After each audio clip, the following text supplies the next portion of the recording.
Everyone, thanks for joining us. I'm Marisol LeBrón. I'm an associate professor of feminist studies and critical race and ethnic studies at the University of California, Santa Cruz. Oh, and my environmentally friendly lights just turned off. I want to thank you all for joining us for today's event, Learning as Rebellion, Resisting Right-Wing Attacks on Higher Ed, sponsored by Haymarket Books and NACLA. Basically, I'm going to give us a kind of framing for the event today, and then I'll introduce the speakers and we'll launch into the questions. Remember that there will be a Q&A at the end, so feel free to get those questions ready and put them in the chat function in YouTube. Across the Americas, conservative politicians have set their sights on schools as key ideological battlegrounds. And when vulnerable students and scholars are targeted for their identities and/or politics, universities often fail to protect them for fear of alienating donors or powerful political allies. What can we do to fight back and protect one another? Today's event is inspired by Lorgia García Peña's amazing book, Community as Rebellion, a syllabus for surviving academia as a woman of color. You can get this right now on Haymarket, I believe, for a 40% discount. So check it out if you haven't already. It's an incredibly powerful book.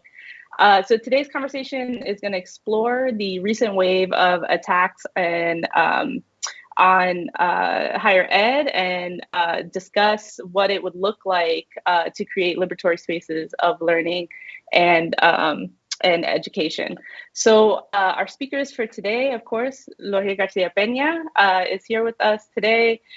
Luciana Brito will also be joining us, and Maher. So I'm really excited to be in conversation with you all. So I just want to say a couple of quick words about this book before having the opportunity to turn it over to Lorgia to tell us a little bit about the impetus behind writing it and what you hope to achieve with the book, right? What do you want people to take away from the book? But reading this book was an incredibly powerful experience for me, and I felt really honored to be let into this book, right? And in the book, what Lorgia does is really give us a window into an honest treatment of the challenges faced by radical scholars, by minoritized scholars in higher education, and the challenges that are faced by vulnerable scholars in higher education.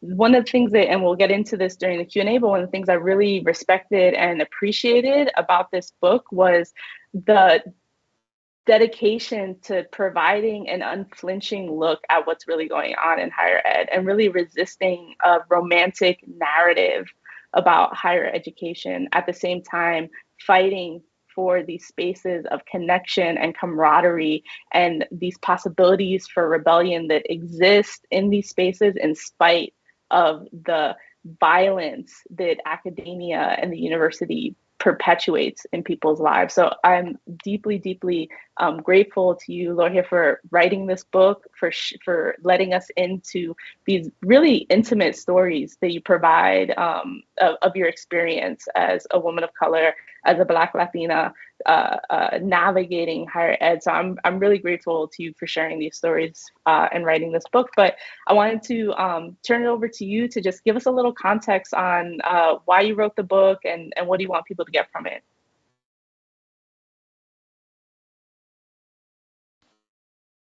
I can get my button to unmute. Thank you so much, Marisol, for this lovely intro. And good afternoon, everyone from Boston. I'm so honored to be here. I want to thank again Marisol LeBrón and Heather Giles for the initiative, and of course, Haymarket and NACLA for supporting my work. NACLA has been a sort of home for me as a writer and as a published scholar for almost a decade now, and it feels really incredibly fitting to have this moment today to be in conversation with Latin American scholars and NACLA contributors. So again, thank you, Luciana and Gio, for joining us and for your generosity in reading this little book.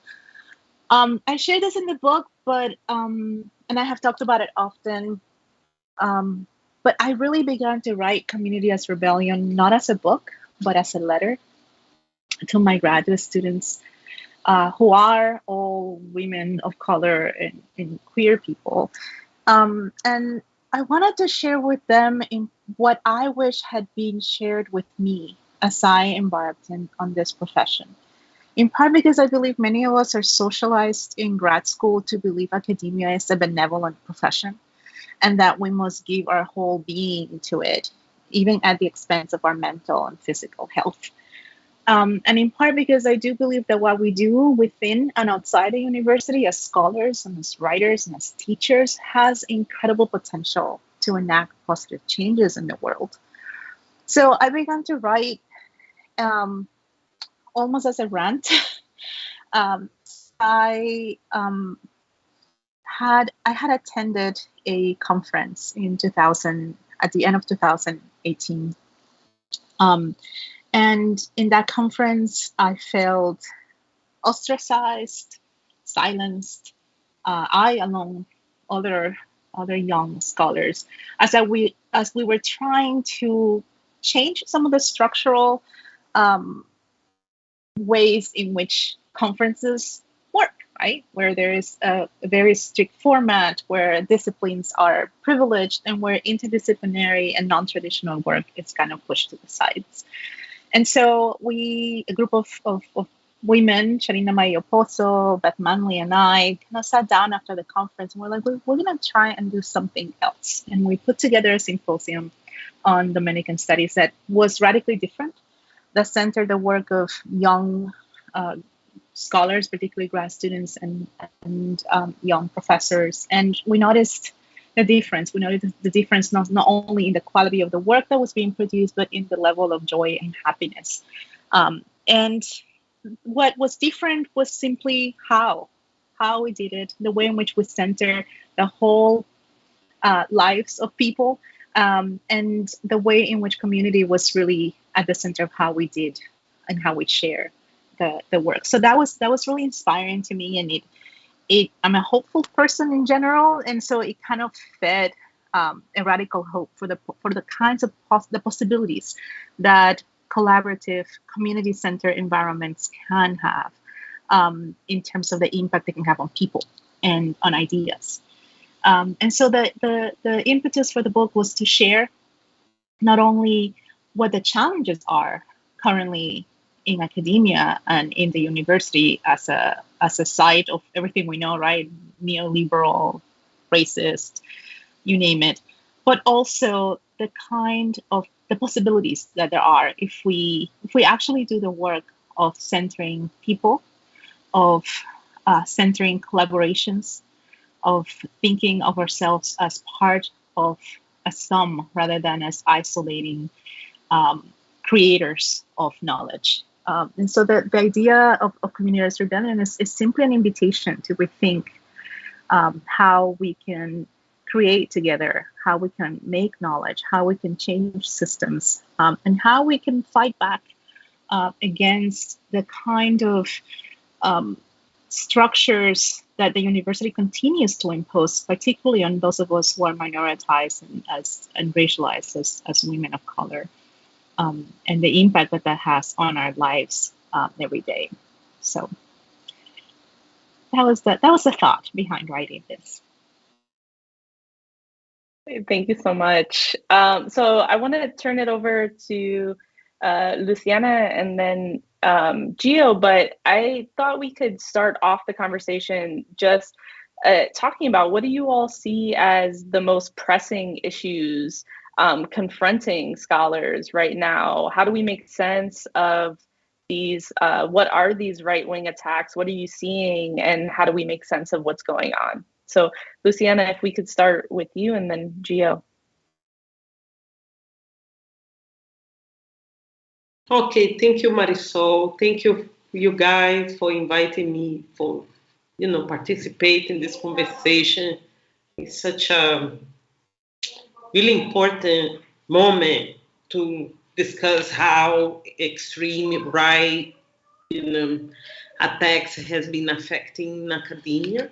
Of course, I will talk about my experience in Brazil.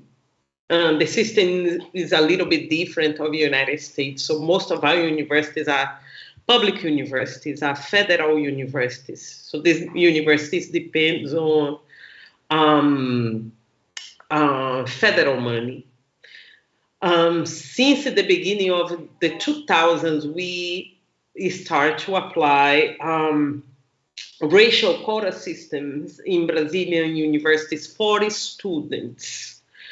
So in all public universities, the quota systems for Black students and indigenous students has 10 years.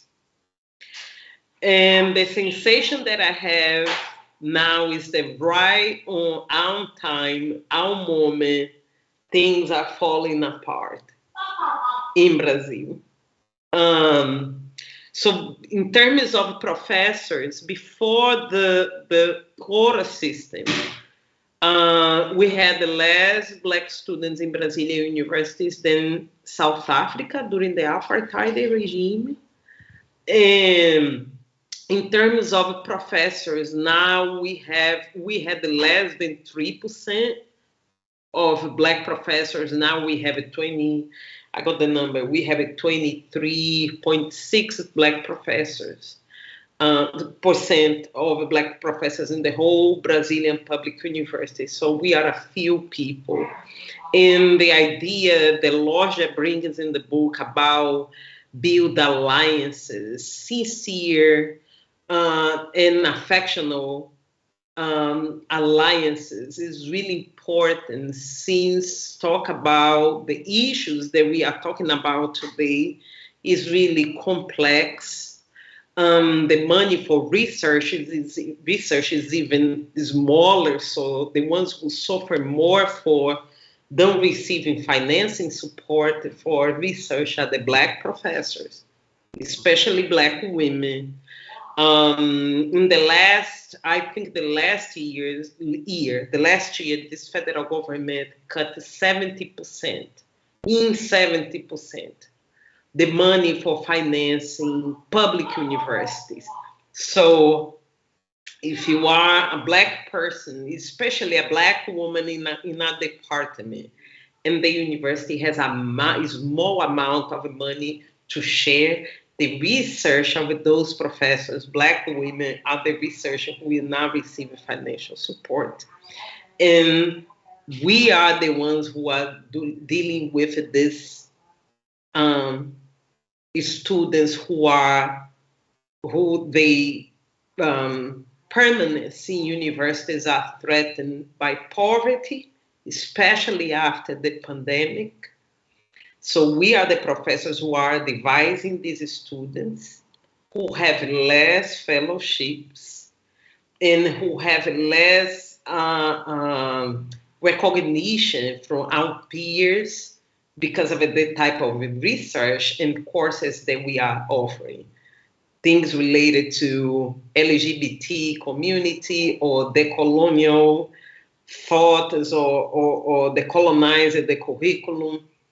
So we feel that that's why I described this feeling in the beginning, that right on the moment that we finally enter in a university with the implementation of the programs for Black students and Black professors, is the moment that the extreme right rise in Brazil, especially because of this entrance of Black people in universities, both as professors and as students. Because like in the United States, and I think the most of the countries, the university is this white towel that should be assessed by a small elite of each country, like some ministers of education are saying in Brazil that the universities are space for the Brazilian elite. It's not for the sons of the doormen,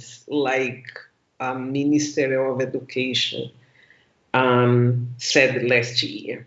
So this is where are my first thoughts after reading the book, and I feel really comfortable to associate this reality that I have been thinking about in Brazil with this reality that you guys are describing, that you are describing, Lorgia, in the United States, especially as a Black academic.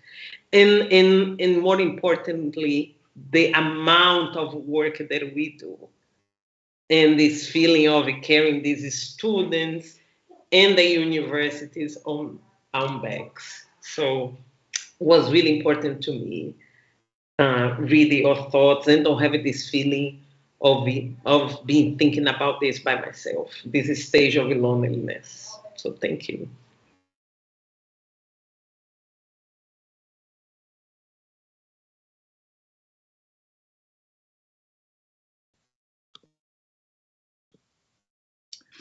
Yes, thanks again to everyone for setting this up, to Marisol, to NACLA, and of course to Haymarket for hosting. Thank you so much to Lorgia for this book. It is really just a masterful and powerful indictment of the university, and also, and I think this touched on something Marisol already said, also a call to engage in that struggle for that space, right? I mean, in neither of these pieces, I think, ever falls away, right? The critique of the space, the coloniality of university power, the logics that permeate it and that it reproduces, and also the idea that, of course, that doesn't mean abandoning, this struggle, abandoning this space. And this, which I'll circle, I think, back around to, is exactly why the right is targeting it, right? Because it's a crucial space that needs to be contested, that needs to be fought for. And so, I just say at the beginning that one of the things I love so much about the book is the way that it keeps both the potentialities and the modalities of community resistance just front and center, right? Which is, I think, a very difficult task amid all of the, the diagnosis of these structural dynamics. And it's something that, of course, was not a book that was, written particularly for me as a person, let's put it that way, but which resonated in many ways with my personal experience, but also with things that I've seen, witnessed, dynamics, logics, and in particular the way that the logics of austerity and white supremacy have worked together in recent years to produce false scarcity, competitiveness, individualism, and it's a really great account of those things. And I'll just say a couple words about, I think, the way that I see, what we could roughly call neoliberalism and the neoliberalization of the university as an economic process, but the goal, of which is always a political one. And I want to foreground that this economic process is a political process in multiple ways. Again, these are things that are laid out very, eloquently and beautifully in the book. But for example, first of all, the ways in which by neoliberalization we mean the restructuring of the university, the cutting of public budgets to public universities, the cutting of all funding to all universities, and the way that this creates an opening for, first of all, private money.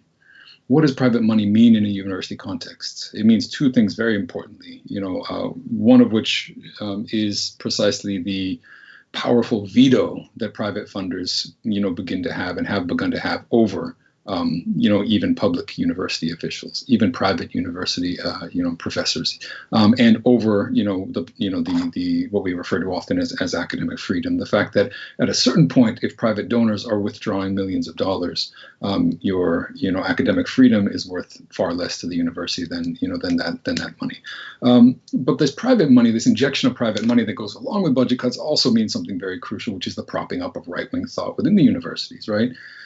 Dark money funded think tanks, institutes, that fund things like Charles Murray's speaking tours, that give it the sort of veil of academic rigor in science and allow and encourage and in fact provoke debates around academic freedom when what we're talking about is, again, right-wing dark money being sort of, plowed into universities.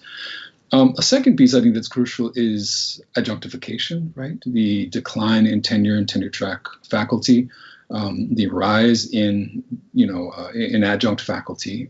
But crucial to this, I think, is the fact that this is not just about money in economics, it's about power, right? Because adjunct faculty and precarious faculty are faculty that are easily removed, easily dismissed. There are so many cases of people who have been attacked, like some of us have, but who, as by virtue of being adjuncts or temporary faculty, the scandal doesn't last. The outrage doesn't last. They're not actually fired. They're simply not renewed, and they disappear, from the university as a result. And there are many, many cases like that. Adjunctification is just as much about power as it is about saving money. It's about creating a docile class of academic workers. Thirdly, and I think this is a crucial one that Lorgia shows, and demonstrates very well in the book, is this question of false scarcity, right? Which creates situations in which you're cutting all of the tenured faculty lines, the stable faculty lines. And so at the same moment that you're trying to sort of radically transform and diversify and decolonize the university, you're trying to do so in a situation that's inherently competitive, right? In which, dozens, if not hundreds of people who all do great work, who all think of themselves as part of a collective endeavor, are nevertheless competing against each other. And, again, this resonates with my experience, where I find myself feeling frustrated at being pushed out of the university and not able to get back in, and feel tempted to feel that toward your own comrades, right, who are, still in the university or getting jobs in the university, when the reality is that this is a structural phenomenon that, in which neoliberalism creates and recreates its own logics by driving and dividing people against one another in incredibly, dangerous ways. If we're talking about neoliberalism, we always have to remember that this is like a radical hyper form of capitalism, and we never want to forget that, because we don't want to sort of fight the extreme case while overlooking the underlying structural, phenomena. And I say this, and maybe say it in a bit of a belabored way, because again, I think this circles back to the important question of what it is that we want to do with the university, right? We don't want to forget that this is a white supremacist colonial capitalist institution.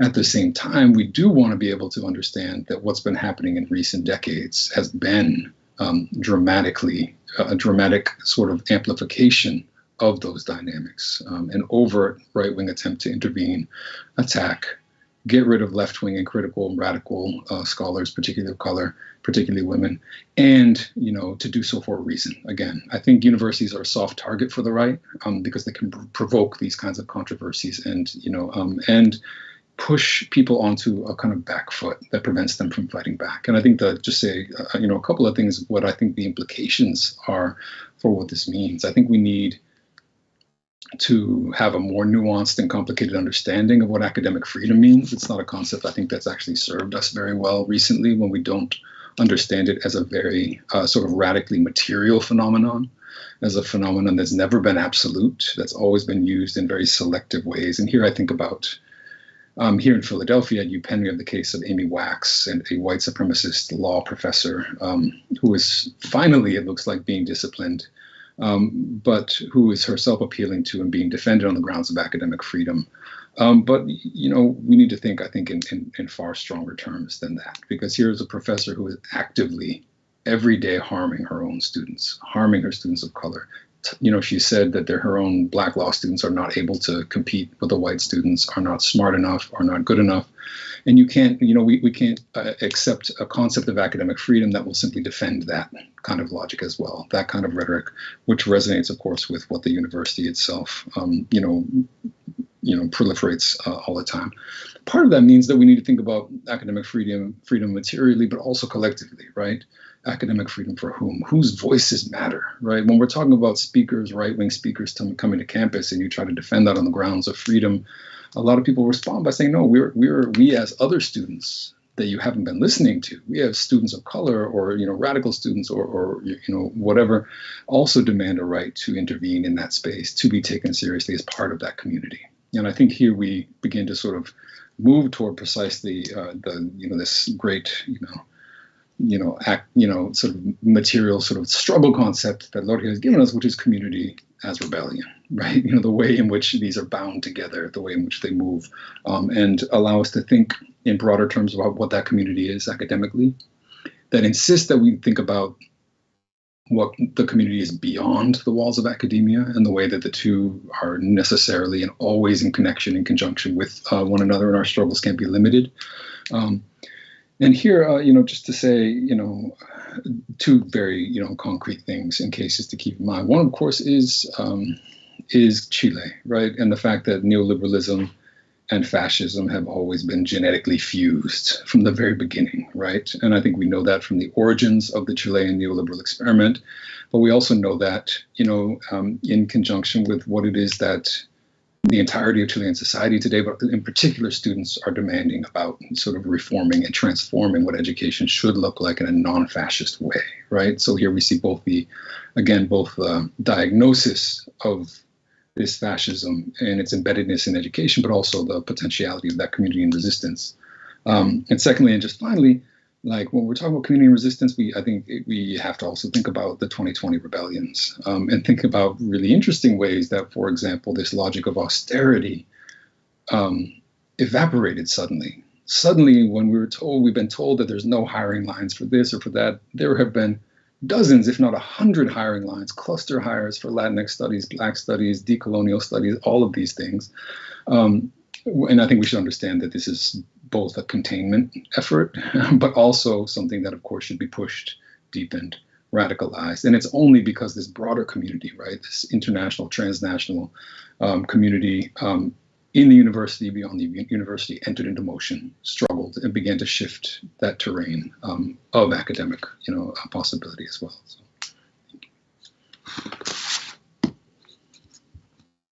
Thank you all. So this segues very nicely into my first question for you all, and I'll ask you to bear with me because it is a very, very long question, but I will get there. But I want to kind of tackle this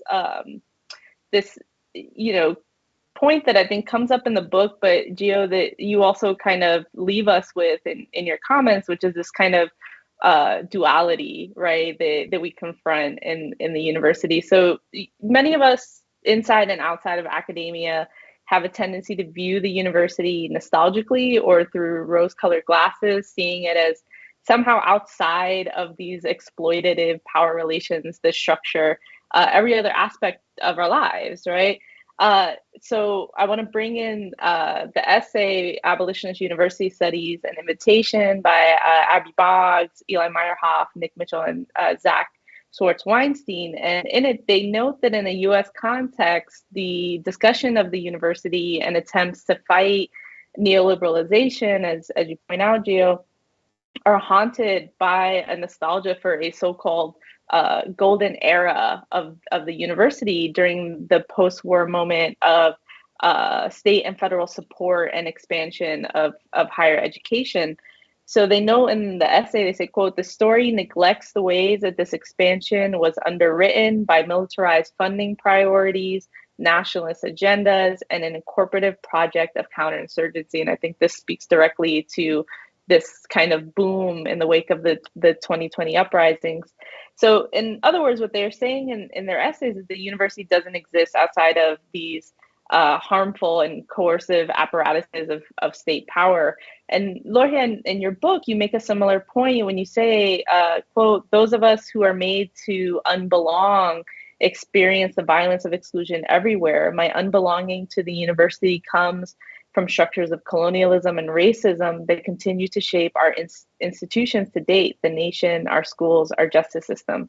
They're ingrained in the fabric of our society, and therefore to change, we need more than inclusion and diversity. We need revolution and rebirth," end quote.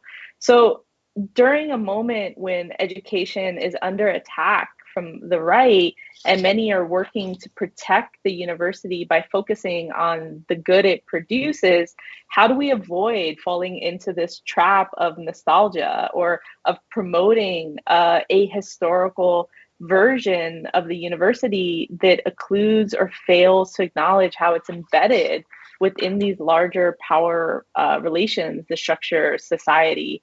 So I don't have an order, but I don't know if anybody feels particularly moved to respond, but that I'll leave it there.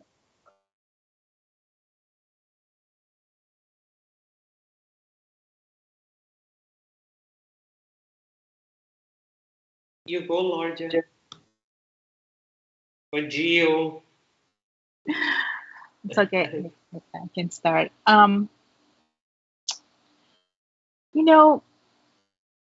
We there's a way in which we, and I said this at the beginning in my intro, we have been socialized to believe that there is something superior about the work that we do.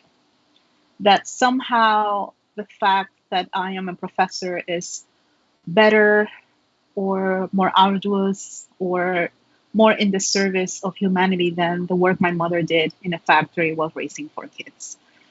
And I think that one of the things that the work that we do needs to clarify is, first, this is work, right? This is labor. And Gio was talking about the ways in which the neoliberalization of the university and the way in which the adjuncting practices have clarified that for us. It's very much about making profit, amassing high endowments, and maximizing money for investors.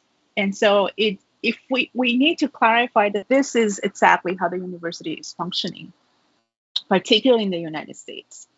And once we clarify that and we sort of enter the conversation with that clear understanding, then we need to ask ourselves the question, then what do we do next?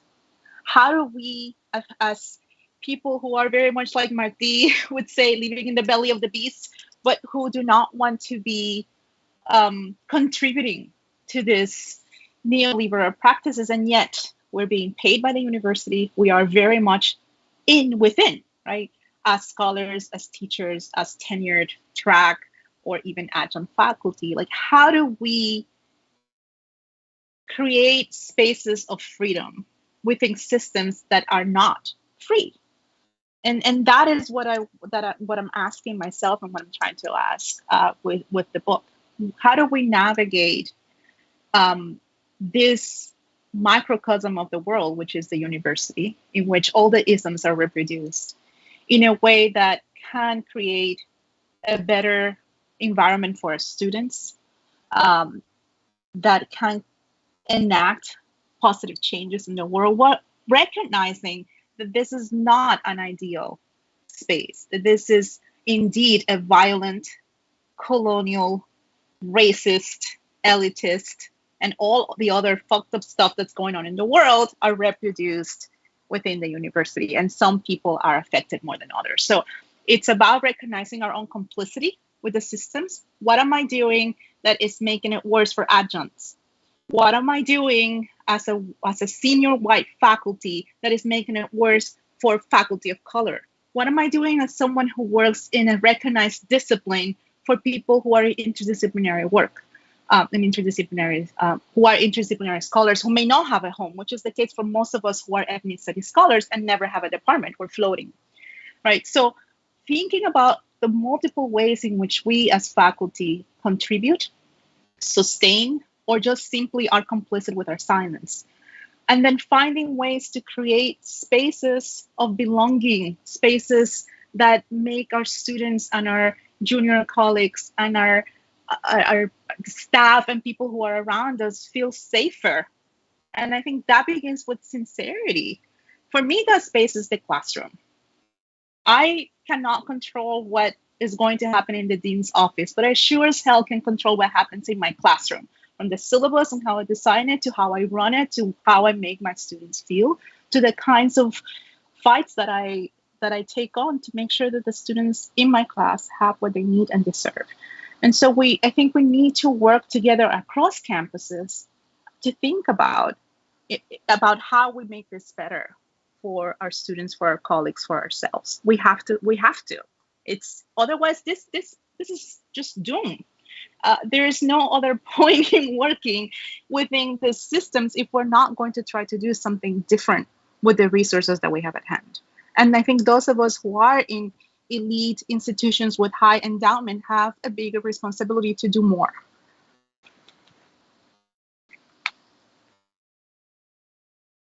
To be quick. Be quick. I'll just say quickly, I think this question of nostalgia is true. I think it's also, again, important to understand how much has changed, since in the post-war period, right? Again, we need to keep our bifocals on, in a sense, in this, in terms of understanding the deep structural, functions of the university. and this real dramatic onslaught that emerged precisely through sort of like military funding, through U.S. government funding of the sort of behavioralist turn and the social sciences and the quantification of everything and the sort of, emphasis on statistics and predictability, which has dramatically undermined the humanities and transformed how we think, even in the university. And this more recent process of radically neoliberalizing, dismantling elements of the university. We need to focus on both, in part because that's where the nostalgia comes from, and it's real, right? Like there were things that were very good about particularly public universities. Of course, they were radically exclusionary, and this gets to the whole problem with sort of boomer logic. But what I want to say about the nostalgia is that we also understand that this is a part of a dynamic, right? And this nostalgia is not just false, right, or wrong, or a misunderstanding of the university. It's also the cause of a whole bunch of political barriers that we confront, namely the way that, and Lorgia just pointed to this, the way that particularly tenured faculty understand their role and their function, right? The fact that they consider themselves to be a sort of special class that is disconnected from the world of politics, disconnected from pressures of the social, and able to operate in this sort of floating space, right? And this becomes very, very real when things happen on campus, right? When there are political struggles against white supremacy, against, the legacies of slavery and colonialism, and all of those movements or individuals or individual faculty members are suddenly understood as problems, right? As individual problems, as rocking the boat, as creating waves where there were no waves, right? Because the idea is that this is a safe, sort of like stable space, which it isn't. It's, of course, completely riven by all of the sort of contradictions of the broader society. And so I think it's important to understand that nostalgia is a part of why it's so hard for us to create solidarity from tenured faculty down to adjunct faculty, down to workers on campus, down to students, and and understand that as a sort of broader whole.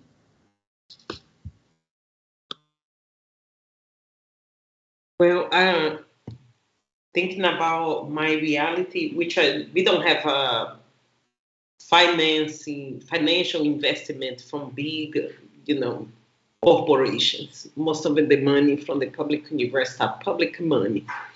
So I think that even if it's really important and valid when social movements, for example, in Brazil, criticize the university, and it's true, for being a machine to reproduce inequalities in Brazil and produce policies that exclude Black and poor populations. I still think that the university, like the own name says, have to reflect the society that we live in.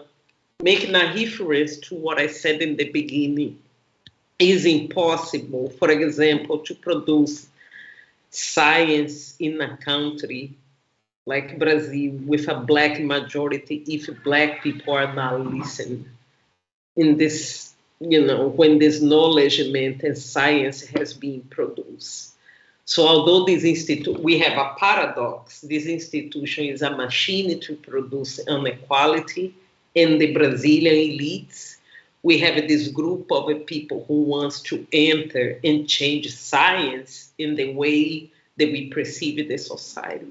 So that's why in the same time, that's why I'm understanding how I understand this nostalgia of these people who say, so we had the better scientists, we had a Brazilian elite in the university, or the university is not for the kids of the dorm, it's for a Brazilian elite who historically was, for example, producing eugenics to improve the Brazilian population inside the university. So when the social movements and even the students bring these realities to the classroom, like should we stay in this place? Should we trust this place? Should we contest and compete this place with the elites and with the professors? What is the sense of it being questioned in the syllabus because we are the minority in this place? So I tell my students and my colleagues, we should compete in this place because this place is public. Because they are public investment in this place. And from this place, inside this place, are produced the science and the public policy and the knowledgement that will impact our lives. And because after having a degree from this place, we can have a better jobs in a really pragmatic, way of thinking about the role of the university. We will have a certificate that we make us and our families have a better jobs, and we can, collectively build a better plan and a better perspective of this society. So this is how I would answer this question. And if I could just add that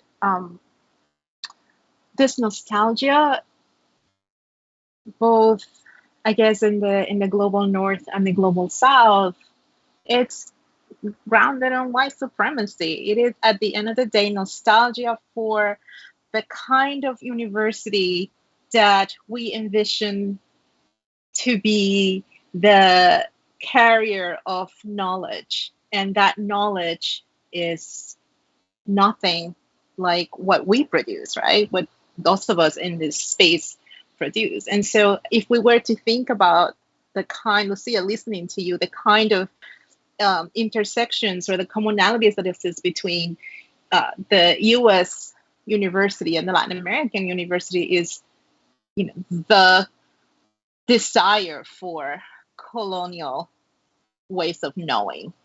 In the Dominican Republic, where I'm from, I would not be able to obtain a job as a professor, not with a PhD, not with all my whatever publications. I would not, because my work is considered troublemaking.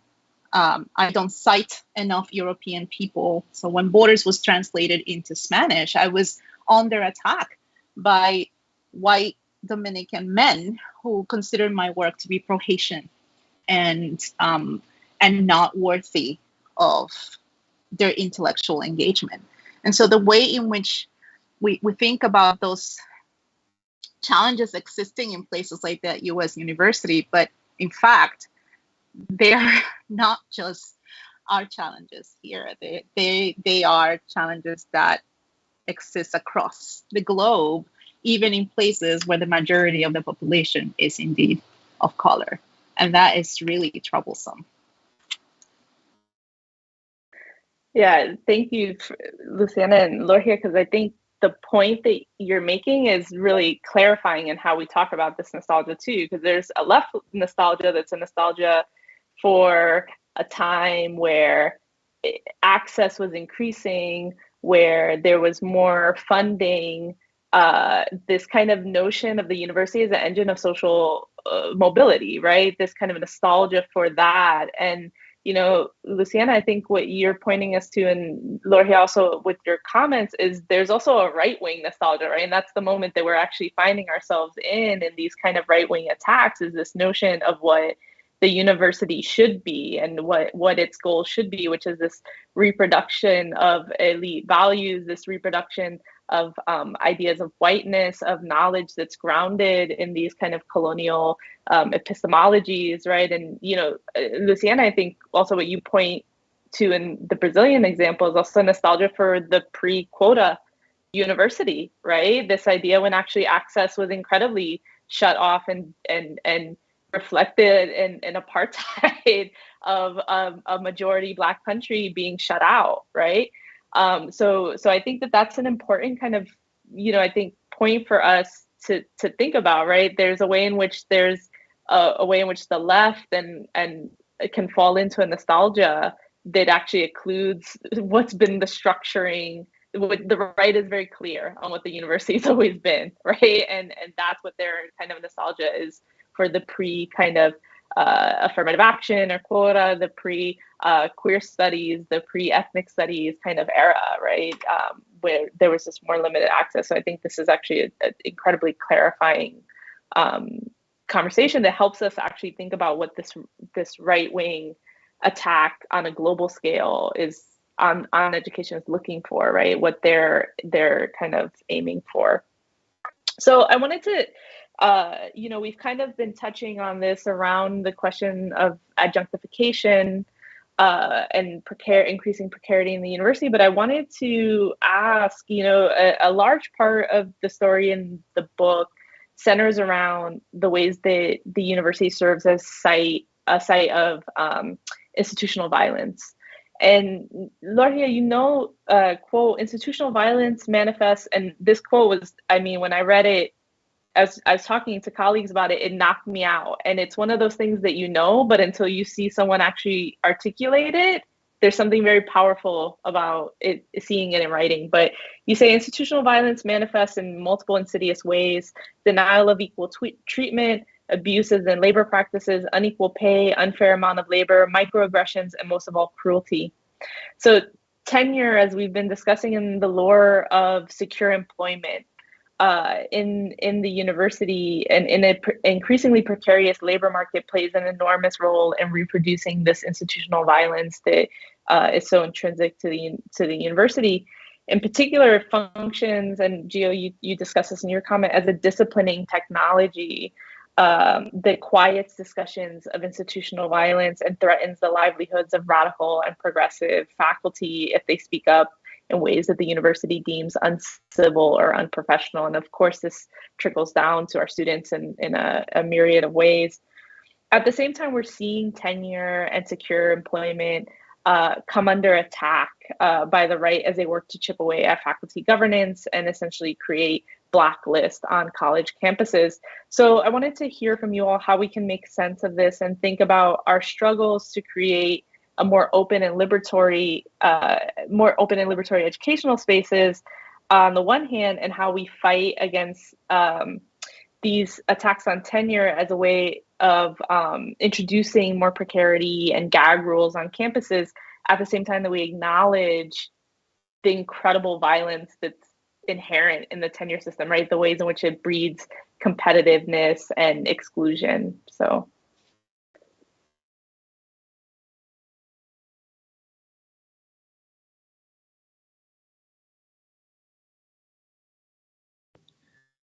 Can I say something really quick? I think that first of all, we have to see ourselves as workers, Marisol, because there is still a lot of people in academia who really embrace this idea that we are, being an intellectual elite is the same as being a financial elite or elite of everything. I'm saying this because sometimes we can have the feeling that this is obvious, that we are workers. But it's like we are a cast of people scholars who come from popular classes and the scholars who really come from the elite, but even some people who come from popular classes have the feeling, okay, I reached this place, now I'm part of another position in the society. But I think if we unify our voices with other workers and the conditions of stable jobs in the world nowadays, if we look what is happening and we see ourselves as workers, I think a lot of the things can change, or at least we can be stronger, I'm saying this because we see ourselves, for example, during the pandemic in Brazil, school professors, teachers went back to classes before the professors of universities. And now I'm doing a criticism to my professional group. And we stay quiet while the high school and the fundamental teachers were black to classes. And we still have colleagues saying, oh, we have no conditions to go back to class because of the pandemic.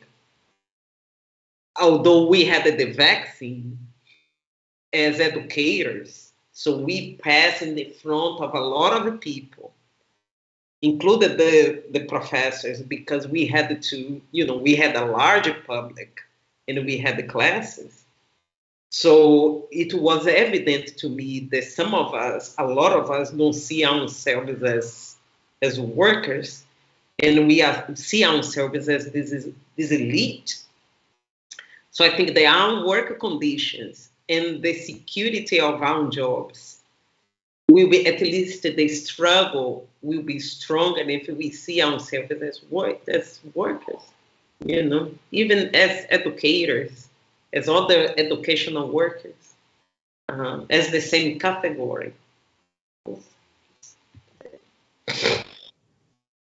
I think that's a great point. And I think it was also very interesting, and this differs, I think, dramatically in different contexts, but the ways in which COVID created moments in which professors did sort of see themselves as workers, finally, right? Because they were like, oh, wait, like I can also, like public school teachers, organize so that we don't need to go in person, or organize around safety, organize around keeping, ourselves safe, the students safe. And there was at least the opening for a potential collective level of consciousness. I think I approach this conversation very jaded when it comes to tenured faculty members, and I was someone who came under attack with tenure, and yet tenured faculty could not see their own interests in my case, right? And again, it's not so much about my case, about the fact that if they can't see solidarity with other tenured faculty who are pushed out of academia, how could they see solidarity with adjunct faculty or with students or with workers?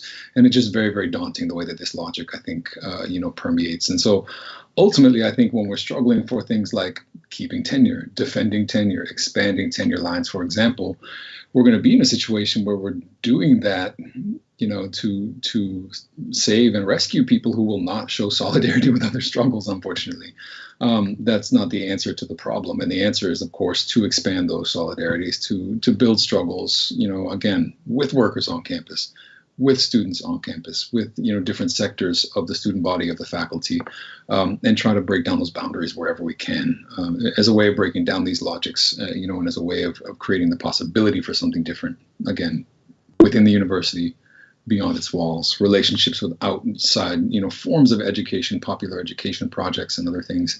And all of this, of course, on the backdrop of fighting an incredibly uphill struggle to reclaim what little of that, not the nostalgia, but what little of the good, that was possible previously, right? And push back on this powerful wave of right-wing transformation. I think in the same vein that we should work to create solidarity with other workers, whether it is within the university or across as educators, I think we need to do better at creating community and solidarity with our students. There is a way in which the students and faculty, especially faculty on the tenure stream, are separated from students and encouraged to sort of create that distance. And for me, as a first-gen faculty of color who felt like an alien at times with my peers, with my colleagues, I found a home in my students. And so it was, I can't stress that enough. I think a lot of students really don't understand how anything that has to do with tenure and tenure track. I spent so much time in the classroom just kind of going through, this is what the difference between a lecturer and a tenure professor is. And no, it's not the same when you're taking a Latinx studies class from an adjunct. This is how that's going to affect you when you're trying to get a letter, and that person will not be there next semester. And it's always like, what do you mean? Because typically those are their favorite professors, right? The people who are in precarious positions. So finding ways to create alliances with students, to find better circumstances for learning together, I think that's really also key as we think about the future of the university. Thank you all. So I just want to send a quick reminder to the audience that if you have questions for any of the panelists, anything you want, burning questions for us to kind of discuss, please drop them in the chat on YouTube, and we will answer them on here. So I want to ask one question, and I'll give Luciana, I'll give you a heads up that I'm going to start with you for this one. But one of the things we've been talking about, and I think just speaking to this kind of current moment that we find ourselves in is, gender studies and ethnic studies professors make up a very, very small percentage of the university. And that's by design, right? The ways in which these kind of fields of knowledge and these scholars have been forcefully minoritized. But if you kind of watch the media and listen to right-wing talking points, you would think the entire university is made up of these folks, right? They are the overwhelming majority of folks experiencing hostility and targeting from both the public, conservative sectors of the public, as well as legislators, right? Aiming to kind of keep slashing budgets from universities. So I'm thinking about the panic over CRT, critical race theory here in the United States, and queer studies as well. And in Brazil, I'm thinking about the kind of panic over gender ideology that has been raging for the past couple of years. So how do we make sense of this? I'm wondering if you can give, and Luciana also, knowing that many of our audience are here located in the US, if you could talk about what's happening in the case of Brazil, but for all of us, if we can talk about how do we make sense of this and how do we mobilize to protect ourselves and our colleagues, right, who are coming under attack, considering the ways in which these fields and these scholars and the students who study this are so minoritized within the university. Thank you, Marisol. Well, I know most of the professors in Brazil who have a stability, what is the equivalent for the tenure in the United States. Although the majority who have stability are not Black women, are not trans people, are not, in general, people from the LGBT community in Brazil. When we do have stability, we have more freedom to talk and to build our syllabus during our classes. Even if we don't have financial support for our research, we have autonomy to decide how we're going to teach. Although we have a lot of colleagues around the country in Brazil who have been facing a lot of attacks. This happened a lot during the pandemic, during the online classes. Classes that were talking about feminism are a great target because now in Brazil, the extreme right believes in something called gender ideology, like you said. Like we are creating, even myself, I don't know very well what they mean by gender ideology. Is if we are talking about gender inequality because it don't exist, or we are questioning gender inequality, which is something that should not be questioned, or both. So because of the instability, we have more freedom to talk about these issues. The thing is, the stable jobs are more and more precarious, and the positions are more scarce for stable jobs in Brazil. So in Brazilian universities. So in as much as the stable positions that we call concursos are in a smaller quantity, so people who will be selected will not be, in general, the Black ones, the indigenous ones, the trans ones, will be those people who are just waiting for their position to be, open, the better jobs to be open. And for several reasons, Black women, for example, will not be the selected ones. That's why it's so important in Brazil, like now, the affirmative action positions be open, not only for students, but also for professors. It's really common in Brazil, you have a whole department that don't have one single Black professor. So that's why what I see that is equivalent to the situation in the United States. This is about this stable Black people have access to the stable jobs. So we have more freedom to, advance in our careers and have more freedom to bring this syllabus and programs that we talk about gender, that we talk about other perspectives of teaching and of a society in public universities. I always talking about public universities because the private ones have other compromises with, other interests and other groups. So I'm talking about the public universities because it's the public money. And they are the better ones in terms of research and investment. I don't know if I answered your question. I was trying to adapt, I don't know if I explained very well. No, that was great. And I think this, brings us back to this question of it also as a job, right? And fighting for greater access within the job for stability and a humane workplace, right?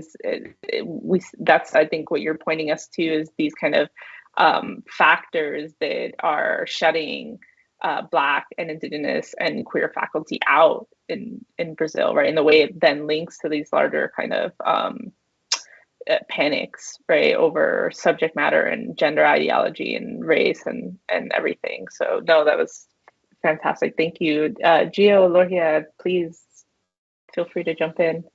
I would just say that it's also back to, very much about the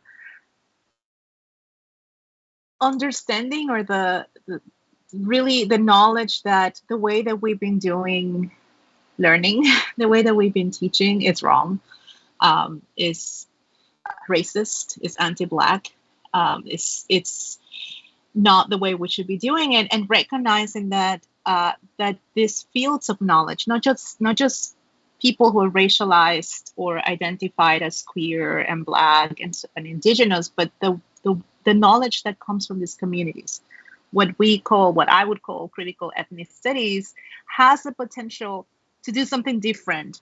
And those who are in power don't want that. And so even though we're still fighting 50 plus years later to have ethnic studies programs and departments in, let's say, in the Northeast of the United States, because we recognize the potential that it has for liberatory learning, we are finding ourselves with roadblocks, not just in terms of like the outside politics, but within the walls of the university. So that we, on the one hand, have this lip service to diversity, inclusion, racial justice, and all of the memos that we all had after George Floyd was murdered, and this massive hiring that we saw across the United States, but that does not translate into actual structural changes at the university that center the lives of Indigenous people. Right? So we have people reading land acknowledgements in universities that do not have Indigenous studies programs and don't have a single Native American scholar. And they get away with this. And I want to call bullshit. Yeah, I mean, really, just to build on and echo a lot of that, and to say that, I mean, but partly in part because of this sort of defensive rhetoric that emerged around the critical race theory, ethnic studies, narrative, which was, I think, quite rightly, an attempt to fight off the far right by saying, listen, we're not what you're saying that we are, we're not this, we're not that. But part of what was being said is we're not dangerous, right? And I think it's really important to understand that critical race theory and ethnic studies should be dangerous to these institutional structures. That was the point of them, that when Black studies emerges out of insurgency, and the point was not to build a siloed off department with no relation to other departments, right? The point was to help to radically transform the entirety of that structure, right? That's what ethnic studies is and needs to be critical ethnic studies. And, of course, the administrative siloing is a part of that. The false scarcity is a part of that. But also the logics, right, of, the ways in which academic respectability creates a situation which many people employed in these interdisciplinary spaces, wish they were in real disciplines, or, feel like they're, not partly because they're not treated as the equals of those in real disciplines, but partly through internalized logics where, where interdisciplinary work is also not understood to be serious, right? Where interdisciplinary methods are sort of devalorized. And so we, I think, really need to think about the fact that these do need to be really sort of like, plastic explosives, right, in the foundations of these institutions to help really, help radically transform them. And if they're not, we get, I think, what we're seeing, right, which is even when the numbers are increased, right, it's done in very limited ways, very contained ways, in an attempt to avoid, if at all possible, any radical transformation of the institutions themselves.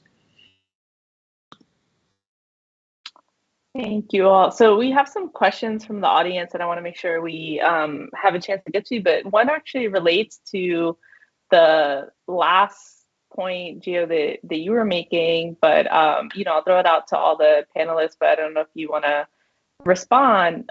So the question says, what do you think about a transdisciplinary approach of producing knowledge between different disciplines in the university as a means to combat neoliberalism in higher ed? And Lorgia, I think this is also something that you touch on in the book. So I'm wondering if you all want to respond to this question. I would say absolutely. I don't think it's an easy question, right? Because I think we don't know what those transdisciplinary methods or approaches or things look like. But part of the problem is that we don't take them seriously to begin with, right? Is that we treat them as as non-disciplines. We treat them as, that's, good in a liberating kind of way, but treat it as non-serious work, treat it as, all of the things that Lorca documents when it comes to tenure files, right? Or when it comes to the criticisms of the work of scholars of color in particular, right? Where it's not serious, it's too poppy, it's too mainstream. And yet in the same breath, administrators want anything that's mainstream, right? And anything that really reaches the public, but they want it filtered through these very, specific and strict, methodological, frameworks. I think method and methodology is a big part of this conversation that maybe people don't, pay a lot of attention to, but the ways in which methods are taken seriously, provides not only a constraint on who is welcome in the academy, but also what kind of work and what kind of effect it could have, right? And the way that methods have been, really winnowed down by behavioralism, by, econometric, statistical analysis. And again, the fact that when we see and we talk about the decline in the humanities and the decline in all of these disciplines, what we're talking about is the decline in non-profitable disciplines, right? Decline in non-operational, non-weaponizable disciplines, and the rise of those that are directly functional to capital and directly functional to sort of U.S. imperial military goals as well.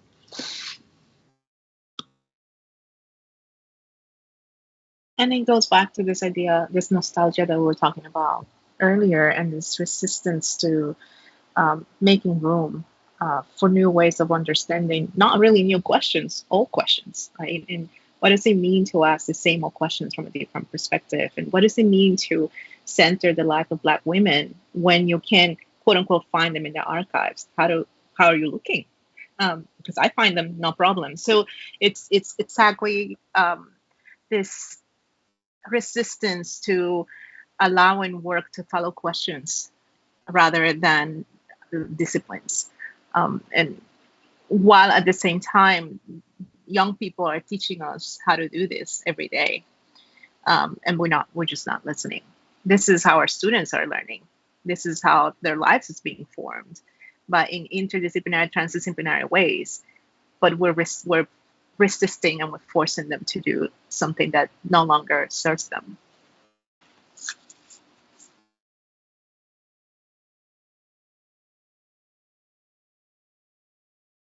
So I have another question here in the chat, which I think is an important reminder for us, right? To think about education that's coming under attack beyond university walls, which is one of the questions is how can we build solidarity when incarcerated and formerly incarcerated students, right? So one of the things that we can think about in this period of neoliberalization is the incredible winnowing down of any opportunities for education for incarcerated students, right? Or the incredible difficulty of getting access to materials, right? And we can think about our colleague Garrett Felber, who came under attack for the work that he was doing in getting access and materials to incarcerated people and bringing them into university spaces. So I'm curious how we can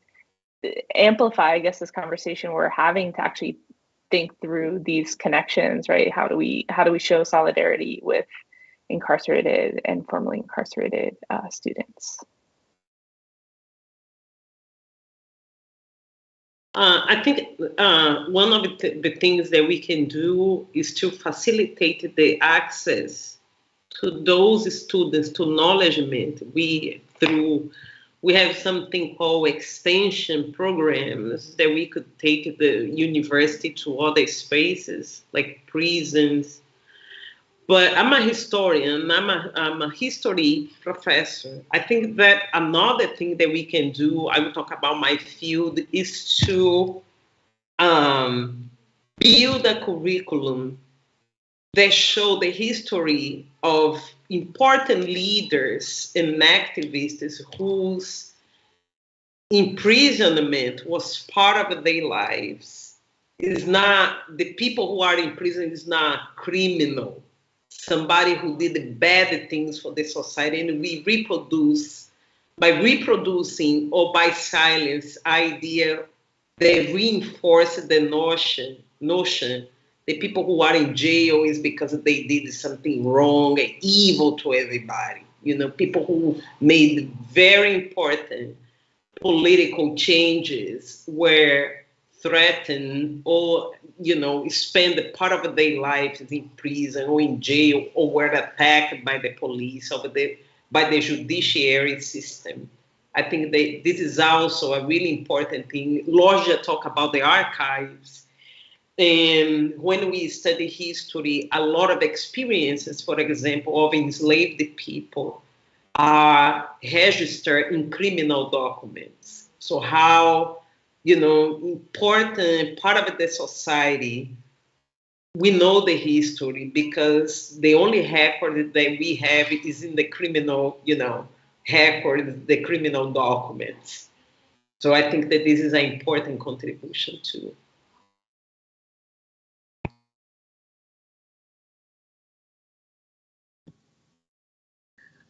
Yes, I mean, very much in conjunction with that. I would say that I think, first of all, we need to understand that the transformation of the university has been anchored to the transformation of mass incarceration, right? And we think about like Ruthie Wilson Gilmore's redrawing of the sort of geography of development to center the prison. This is part of what is revealed, right? Is that these are all, attempts to sort of fix, crises of capital accumulation, right? This is what's happening when we see the sort of dismantling of the university. This is what's happening geographically, territorially, in terms of property and real estate. It's what's happening with the military-industrial complex, and it's what's happening, of course, with the prison at the center of it. And so I think understanding and relocating prison, and systems of mass incarceration to the center of this story is crucial, right? It's not like we've got the universities over here and we're trying to bring education, to inmates. It's the fact that, that incarceration is part and parcel of what we see in the system of education as well. And more than that, I think it's an incredibly potent space for theorization, thinking, and of course, insurgency and rebellion, right? And the ways in which these are crucial to what we're dealing with today. And there are, I think, lots of things that we could do. One is, of course, to increase access to not just education, right, in a sort of, as a gift, right, to sort of inmates, but for, processes of building relationships and connections between ourselves, between our students, and, incarcerated people. I think that's one of the most transformative things that particularly relatively privileged students can encounter, is, the sort of inside out programs, the ways in which, different prison programs are being developed. Of course, we can fight to restore federal funding to prison education. Not that that's going to be a particularly easy fight. And we can fight to build institutions outside of and in conjunction with the university. I say this, and there are lots of abolitionist organizations here in Philly and in Pennsylvania where, formerly incarcerated people are doing political organization, political education, and mobilizing, all, as part of a broad abolitionist sort of movement as well.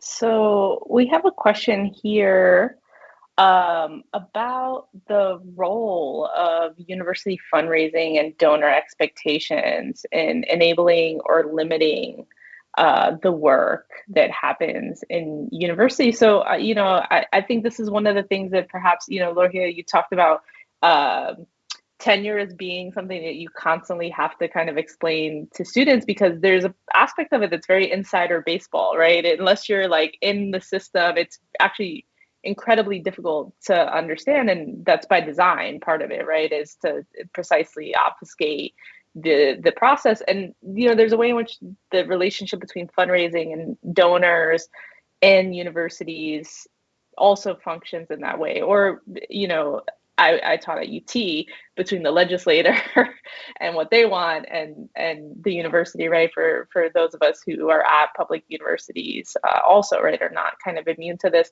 So I'm wondering if for folks who might be unfamiliar with the context and these relationships, if you all could unpack them a bit, I guess.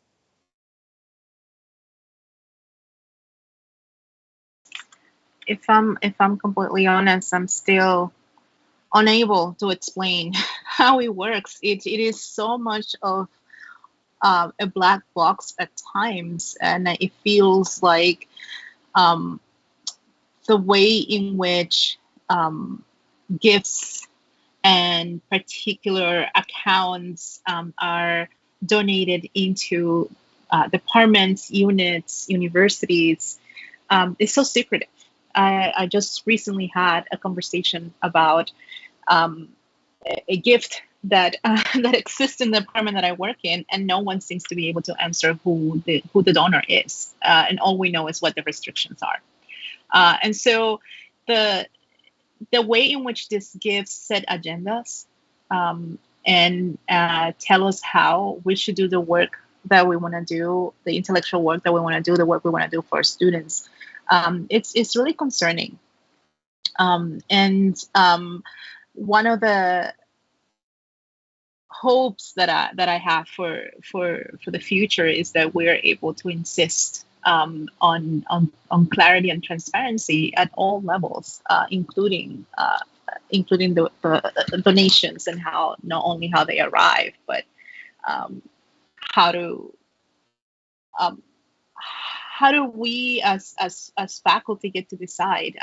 I found out a couple of times how certain positions that I had been offered were results of donations, and sometimes those donations were not kosher, right? And were done by people that I wouldn't want to be associated with my name. And so, not knowing, imagine finding yourself in a position in which you are the result of some really horrible fundraising practices that contradict the kind of work that you do.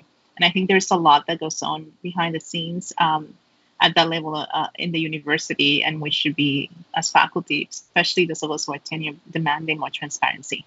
I certainly don't want my name associated with any shady business.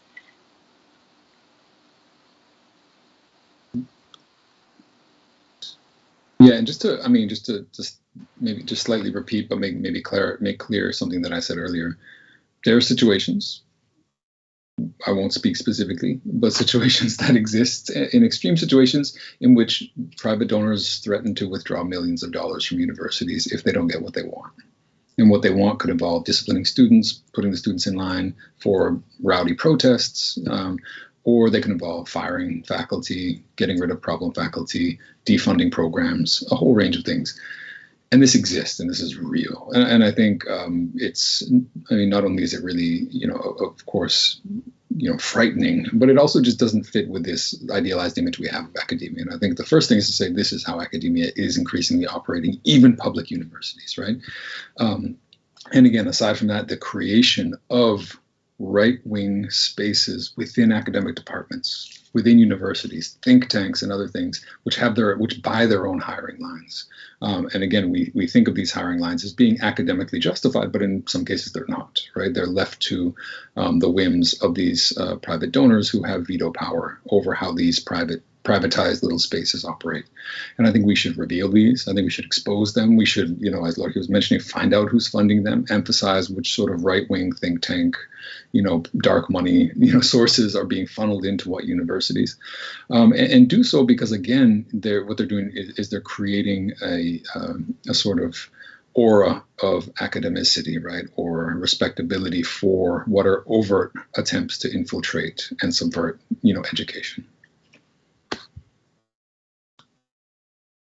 And I just want to shout out really quickly also the work that is primarily student-led of groups like Uncoke My Campus, which looked at like Koch brother dark money that was going into, exactly I think what you're talking about, these kind of like fake think tanks that were popping up all around academic campuses that were essentially aimed at dismantling education, right? And proposing or championing these kind of right-wing causes, right? And so students, I think this is one of the moments where as faculty, we can actually learn a lot from our students in the work and the bravery that they show in taking these matters on kind of head first. And, I also wanted to say, and Luciana, I don't know if you want to also pop in, but, as someone who currently teaches at a public institution and taught at a public institution, I mean, the kind of effects that the threats coming from state legislators on public institutions is very in line with what's happening with private donors, right? And if we think about the infiltration of private money into politics, right? Even if you're at a public institution, that is deeply influencing the kind of threats, veiled and not so veiled, towards pulling funding, right? And we saw this in Texas with the anti-CRT bills that, targeted law schools, that targeted Black studies departments, ethnic studies departments, right? And the ways in which faculty were actually forced to scramble, right? And departments are forced to scramble to think about what does that mean for them? How will they make up for shortfalls in funding, right? And this is, again, another disciplining technique, right? So, we can think about actually the public and private divisions that we think about in public or in higher education as that thins it out if we think about how much private money is in politics, right? And the way that then influences public education as well. So, Luciana, I don't know if you want to add anything. Just a really quick, the equivalent that I see for this is when, for example, the federal government created something called priority areas to invest money. So the humanities, that has a more progressive and critical point of view about the politics of, especially this government, this extremely right government will be more definanced than other areas who are more compromised with, the thoughts and the way of it, the ideology of this government, or even some universities who, for example, we have universities that have a partnership with African universities and bring more Black students, or universities that are located in areas like the northeast of Brazil, they receive less votes, that this government receives less votes than the south of Brazil. And then in Brazil, the president appoints who will be the provost. of the public universities. So the president is the one who will decide, the person who will control the money, although it's public money. So this is the equivalent, and the humanities suffer more from this distribution of the money. So we have the equivalent for this too. And of course, involve corporations and private money, in, like Lorgia said, in a way that is not transparent, and we don't know in a way or another, for sure. Thank you. So, on that note, I think we're at time, but I just want to say that I think again, if you haven't checked out the book, please grab the book. It's a really phenomenal, really valuable, and really a powerful text. And I think one that hopefully folks will find to be a lodestar in how we navigate the current kind of educational system in this moment of attacks on education that we find ourselves in. But I think hopefully the kind of takeaway from the conversation today, although I think we diagnosed a lot of the ills with academia and higher education, is also this question which Lorgia, you pose in the book, which is how do we care for each other, right? And how do we build these liberatory spaces and find our people, right? And I think this book does a really excellent job of helping us to identify how to build those spaces and how to find your people in the system, and ultimately how to transform it. So thank you so much to those of you tuning in for joining us. Thank you so much again to Haymarket for hosting, and also to NACLA for making this event happen. And thank you, Lorgia, for this tremendous book. Thank you, Luciana and Gio for being here and being in conversation. Thanks. Thank